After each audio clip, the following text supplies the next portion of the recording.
Hello, everyone. I'd like to call to order this Public Works Committee meeting to order on Tuesday, February 27th. First order of business is roll call and determination of a quorum. Brenda? Drew? Here. Solomon? Modrick? Scott? Nordstrom? We have a quorum. Thank you. Next up is adoption of the agenda. Move to approve. Okay. Scott moves to approve, and a second by Nordstrom. All in favor? Aye. Opposed, same sign, and the agenda is adopted. Now is the time for general public comment. I have no forms, but it's a time for members of the public to discuss or express concerns to the committee on any issue not limited to items on the agenda. Action will not be taken at the meeting on any issue not on the agenda except by placement on the agenda by unanimous vote of the aldermen present. And as I said, I have no requests. Anybody out there? Okay. So now general public comment is closed. Now we go on to consent items, items 1 through 12, and public comment is opened on items 1 through 12. Seeing no takers, public comment is now closed. And now we'll go to removing items from the agenda by the committee members.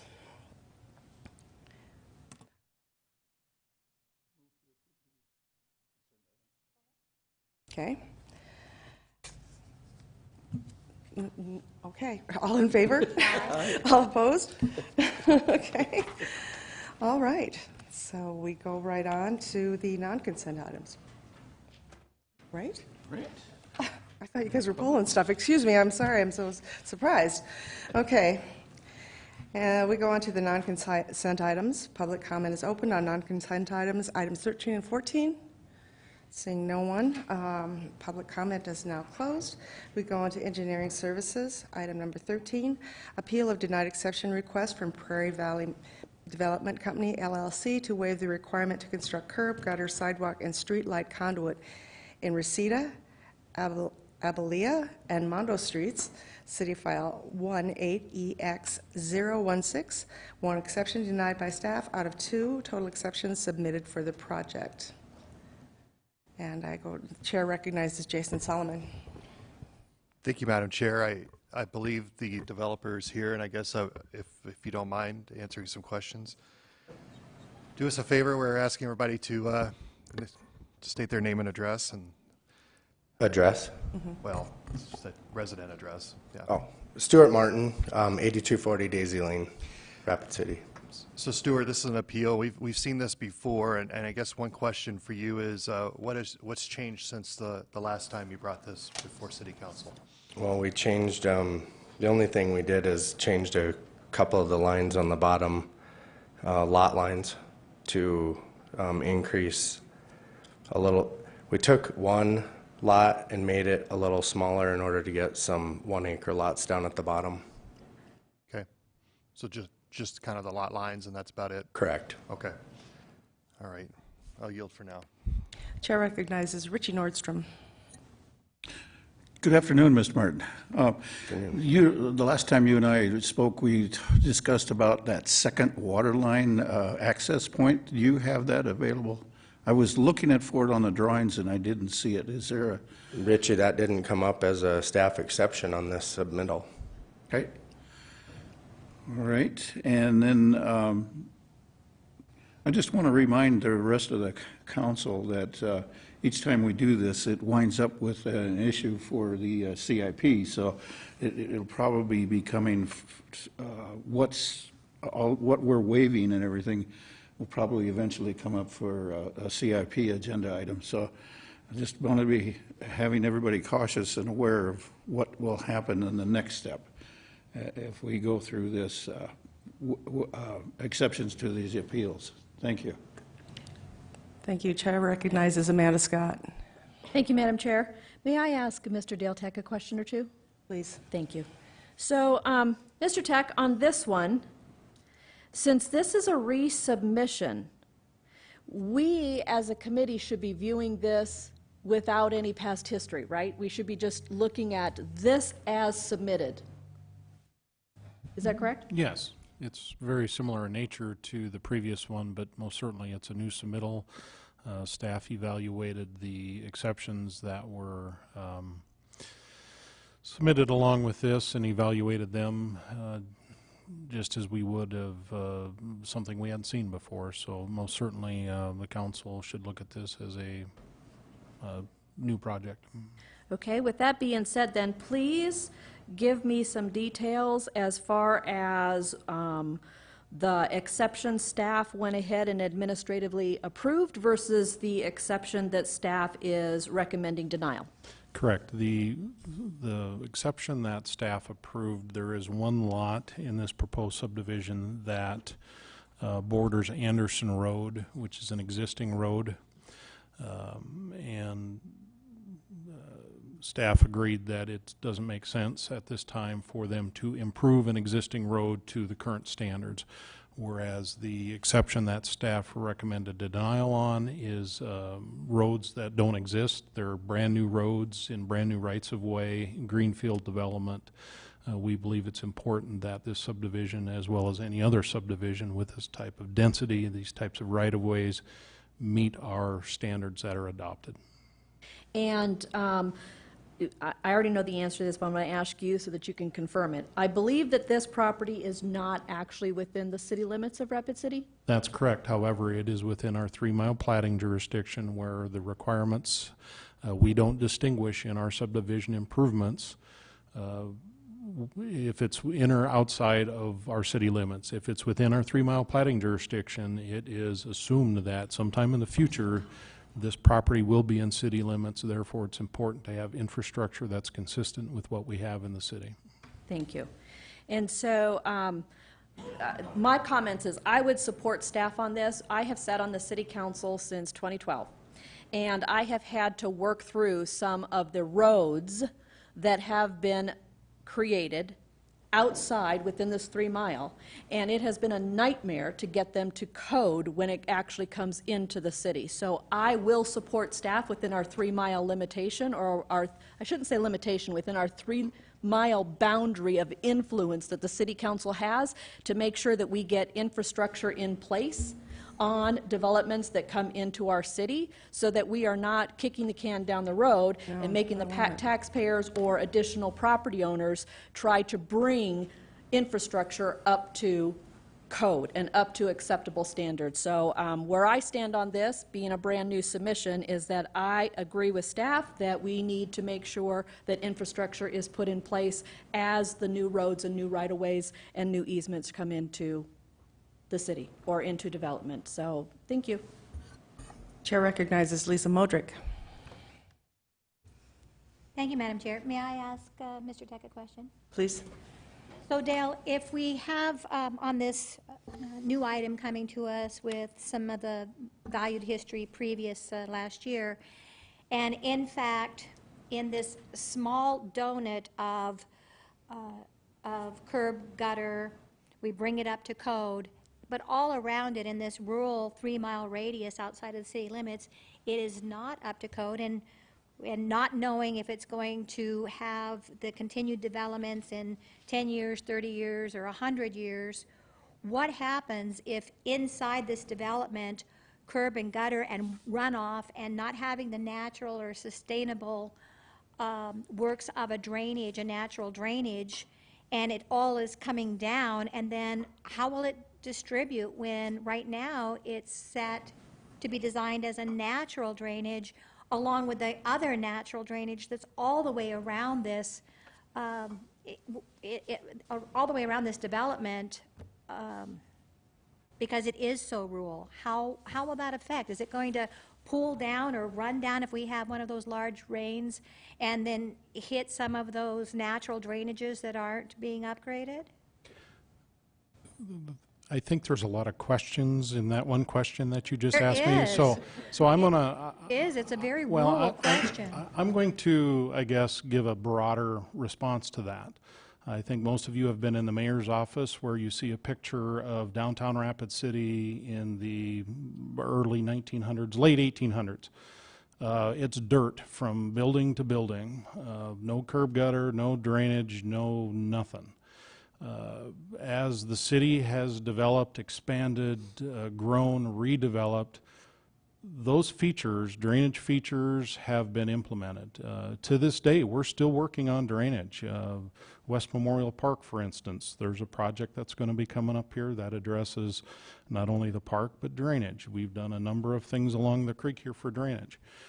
How that relates to this project is, yeah, you could sit here today and say, well, there's nothing out there. Why should we continue to, why should we make them do things that are not consistent with what's out there? Well, I'm an optimist. I believe that this area, as well as any other area around town, are going to redevelop over time.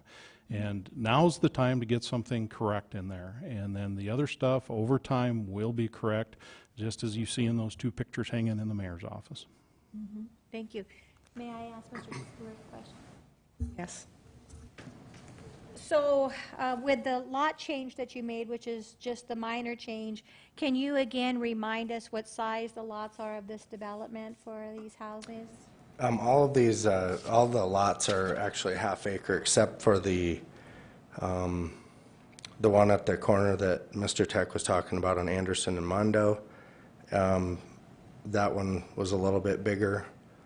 Actually, I take it back. That one was increased, and then the lot 6 was taken a little bit smaller.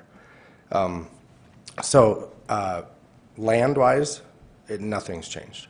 So when you're doing other developments or other developers are, in order for affordable workhouse lots, what are they right now in town and how big are they? Well, you can go over to South Valley Road where they just put the curb and gutter in, and you can buy a .16 acre lot for $42,000 to $47,000. And then what are you hoping to have this lot at if we did allow the natural drainage as the rest of the area is supporting? I'm trying to keep these between 35 and 40, and the house costs between, $200 to $230 and under. So a half acre for $35,000, and if we place this development in with curb and gutter, where do you see that going up to? Well, you're going to add about $10,000 a lot. So $45,000 to be in a 3-mile radius outside of the city is pretty expensive land. It is. Thank you. I we- just want to add that I can support that this is a rural territory, and I was glad to hear that Anderson is not being pressed on this because that needed to have that addressed and also removed, so that's a huge plus. But this area, when you go out there, we want the infill. We're working really hard on infill, and the outfill is to come, but this area is not quite there yet, and I believe that the demand will allow the progress of the development, but we really need to stay focused on where we are, and that's to make affordable workforce housing where people can buy these homes and take the jobs of which we're trying to create, and it's an economic development move as well. So I can support this appeal and allow this very rural area to maintain its natural drainage. I think that's good for the drainage project as well. Thank you. Thank you. And if this was not connected to the already 37 lots that were there, I would be right in line with doing the new curb and gutter wherever it was, even if it was out in that area. But because it's already connected to that, and we did do a video of the drainage ditch itself, or the detention pond, and the other roads that are out there. The elevation goes from 3,040 down to when that detention pond is full, 3,029. So it's all flowing to that detention pond currently. I would like to make a few comments if I could, please. I am a long-standing member of Rapid City community. I grew up here. When my parents moved to the Canyon Lake area when I was a young child, right after the Civil War, that was a joke, okay? Just lightening things up a little bit. Anyway, Canyon Lake was not developed. The Canyon Lake area was not developed. There were not roads. There were not the road my parents lived on didn't have curb and gutter or street. And as we know, it developed, and eventually they had to pay for it because the city ordered in curb and gutter and street. And it was a big hit on my parents. I mean, you know, they had to come up with the money for that, which was a lot at the time. So people either pay when they get the lot, or when you've paid for it, you know, you pass the payment on to them, or they pay for it eventually when they have to have curb and gutter ordered in by the city. Either way, they're going to probably pay for it, in my estimation, because the city is growing. I'm with Dale. I think that I'm optimistic about the way this city is growing, and I think we'll continue to grow. So I don't have a motion on this, but I wanted to share that story because I saw what that did to a family. Oh, Amanda. Thank you. Thank you, Madam Chair. I will make the motion to uphold staff's recommendation to deny the exception. A motion has been made to deny the exception, and If I may read. by Amanda Scott, seconded by Richie Nordstrom. You have the floor. Thank you, Madam Chair. So did I, and I'm just trying to clarify, did I hear you say that you were going to try to keep the lot prices between 35 and 40? Correct. And the structure between 200 and 230? Correct. Does that 200 to 230 include the lot price, or is the Correct. 200? Okay, so, Includes lot price. all right. So, and to me, I know we're trying to concentrate, and Alderwoman Modrick did say workforce housing, but this still seems awfully high, and I don't think $10,000 is going to matter one way or another when we're already talking prices up over 200,000. So I'm still going to support staff's recommendation. Thank you. Richie Nordstrom. Thank you, Madam Chair. Mr. Martin, I really appreciate you trying to come forward and giving us an opportunity to examine your work and consideration for this property and development that we have under consideration going on out there. And I applaud you for trying to come forward with some reasonable pricing on this. But there's a difference for me as far as the different categories of housing and their price ranges. And for me, this doesn't quite fit into that housing that's affordable or workforce housing. Just my opinion. And it's starting to reach in the area of premium housing. It's perhaps on the low end of premium housing, but it's starting, for me, it's starting to get into that area. And with the city actually making good progress in the area of that we are looking at, and you heard the previous history, what we have to go through to develop or re-enhance the city to bring it up to standards that we've got in our design criteria manual. I still feel that one way or another, somebody's going to pay for this correct standard that we've got in line with this manual. So it's either pay me now or pay me later in that effect. And for me, a lot of this will have to come out of the CIP or come from the property owners as we get to that area of growth. In my mind, it's much easier, if you will, or less expensive to do it now, considering the inflation factors, plus being able to do everything all at once. To me, there's another cost savings factor on it. So that's the reason why I'm supporting staff's appeal, denial of your appeal. If you spread that out, Richie, if you spread that out over the 77 lots that would be out there at the time that it was annexed in, which, are there any plans for this property within the next 20, 30 years? This is 2.5 miles, this is right next to the water treatment plant, which is why we're trying to keep lots low. Because you know what? That's going to be our biggest obstacle to overcome, is having houses right next to the water treatment plant, because there's not a lot out there right now. Right. Go ahead. I'm So sorry. instead of putting it all on the 40 lots, at the time, you're going to have 77 or more, who knows? At that point, that Green Valley, all of that stuff could become Rapid Valley or Rapid City Water, Rapid City Sewer. and get rid of the 43-foot deep septic tanks that are out there right now that are creating problems for your groundwater and all that. So this is it's a great development in the fact that we do have city sewer and city water out there. Yes. But you could spread that out over 77 people or even more if that was the case in the future, and not do it to one right now, in which the median price home in Rapid City right now is $224,000. When I started selling real estate in 2005, you could buy your house or my house right next to you, Richie, Yes. at $75,000. Today, those are $150,000 to $160,000 is what they're selling for. That's 13 years. So these are with half-acre lots for that guy or gal that wants a little bit of land, that sometimes doesn't actually care. They could have a 912 square foot home, but they want the 30 by 40 detached shop on it. This is the only place that you can get that. It's the only place out there right now. Thank you. We'll move on to Jason, Yeah. if you're Yeah, done. thank you, Stuart. A point well taken, and I understand what your argument is, but again, I still come back to the pay me now or pay me later effect. So thank you. Appreciate your comments. Thank you. Chair recognizes Jason Solomon.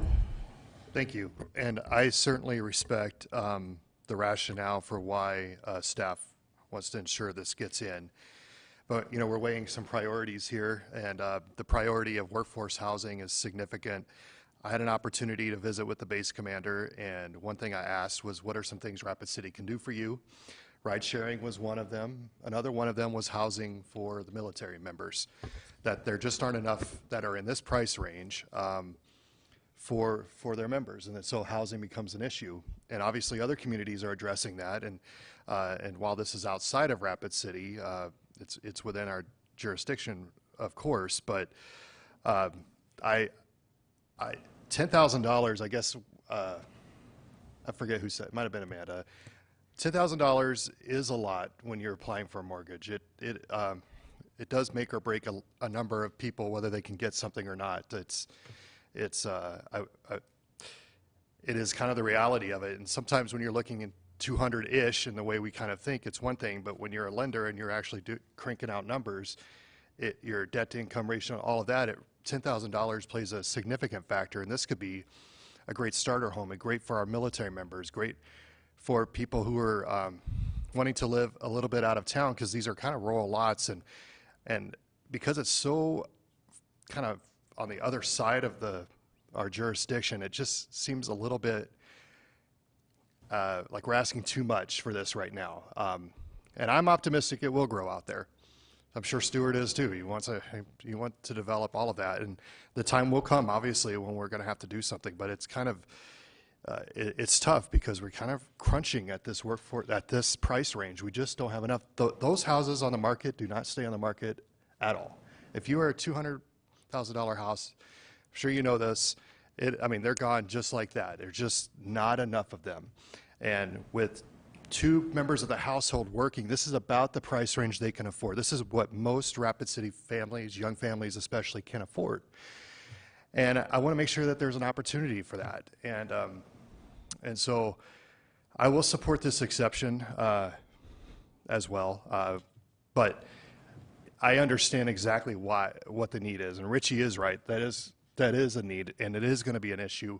So really it's about weighing priorities. And sometimes our community's in a different season where you weigh in, hey, we need the development. And sometimes we're in a priority season where it's like, hey, we have plenty of development. We need to make sure that people can afford to buy these houses now. Let's make sure that these are done correctly. And so obviously if this was in town, I might feel a little differently, but because this isn't a rural section, I'm okay to grant this exception this time. Doesn't mean my yes today is a yes forever either, but with that, I just wanted to make those comments.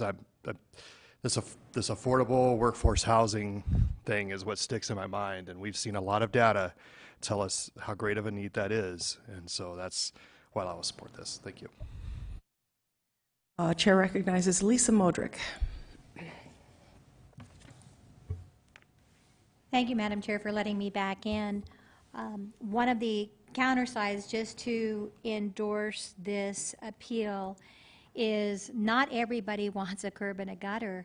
If we all reflect back to when we were first looking at homes, if you could get a little more chunk of land for your beginning families, you're not looking at curb and gutters, you're looking at land, you're looking at space and what you can put on that space. And this has a tremendous amount of value if you can lower the rate from a .16 at 40,000, 42,000 and up in city, which is convenient to be in the city, but you want that little piece of country. This is still an opportunity to have that little piece of country. And people searching for this is both the affordability and the desire to have that. And we would be taking that away in this development for those that want to have a more natural surrounding around them, as is the rest of that area that's almost at the 3-mile mark. It's that far out. So is our decision the right decision to force curb and gutter when perhaps this is a market of buyers that want to still have a piece of country in their purchase? And then when we say, well, they got to buy it now or they got to buy it later, if they're buying now this low, and as they buy down their mortgages and their financials change, then if they're assessed back with values because suddenly we boom in that section, it's going to be more affordable to them in the future than it is for them today. Right now, let's get these homes started, let's get families there, and let's allow them to grow, which helps Rapid City with the trickle-down effect overall. And let's let them have a piece of country. It is okay to still have country in America, and I'd certainly like to see that in this development. When you go there, that's what you feel. You feel country, you don't feel city.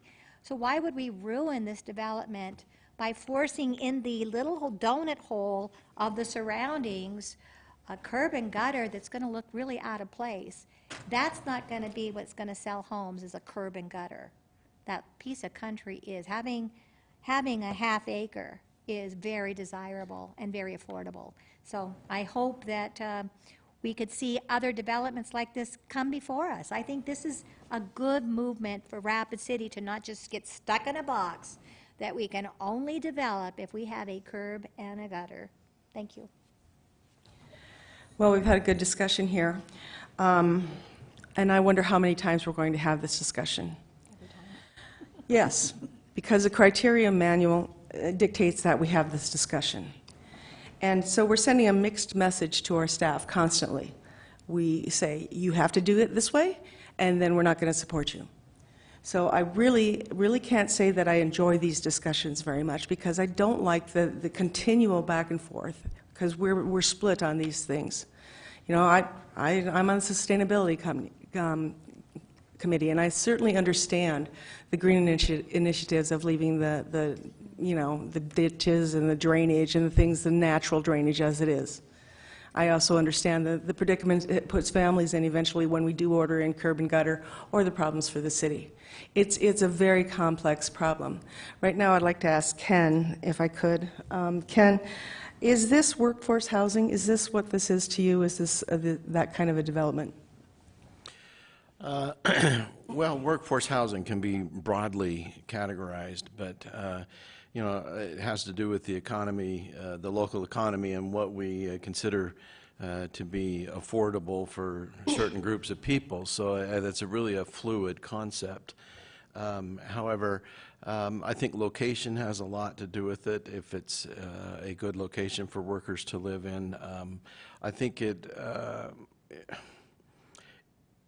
the whole idea of affordability based on whether or not we have our improvements in place, I think is a little skewed. I think we need to look at our improvements and the reasons why we have the improvements and put them in regardless, and let other factors determine whether a property is affordable or not, or what type of house we're actually constructing. We can say that workforce housing falls in the category of what, 180 and 250, whatever the range is. But just because we're granting an exception for certain properties to not have to build those improvements does not mean that the house that ultimately will be built there will be considered workforce housing within the category of that range that we established. We're just setting up for potential situations that may or may not make sense into the future. Whether or not it may be workforce housing, we don't really know. We have no guarantee. In your and we are estimation- ultimately going to end up coming back to cure it at some point. In your estimation, do these kinds of communities with the curb and gutter tend to grow more quickly than those that don't have it? I mean, that area around it, do you have any experience in that? Well, certainly the ones that provide all of the amenities that normal subdivisions provide within cities that young families tend to be looking for these days do include these improvements. All right, thank you. They do grow quicker when they have the improvements. Thank you. Darla, could I say something? Sure.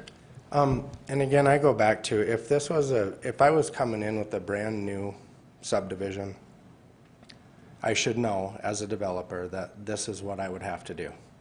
Okay, so if I went outside of this box to the east over Anderson Road and said, hey, I want to go over here, I probably need to factor that in, although it wouldn't be affordable out there to do it. But if you look at the Front Range of Colorado, if you go to the Steeples, this is a subdivision that Ken with Keystone, or Travis Tucker did with Keystone Homes out there. Those houses, there are no curb and gutters anywhere out there.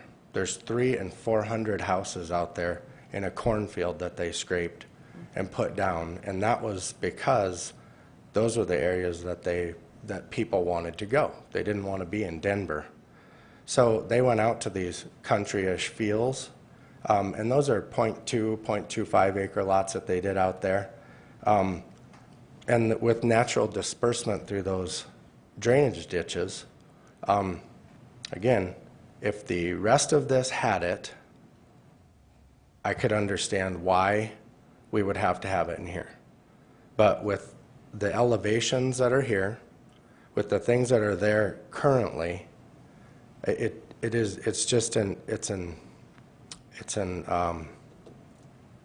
an expense that's not needed in this particular subdivision.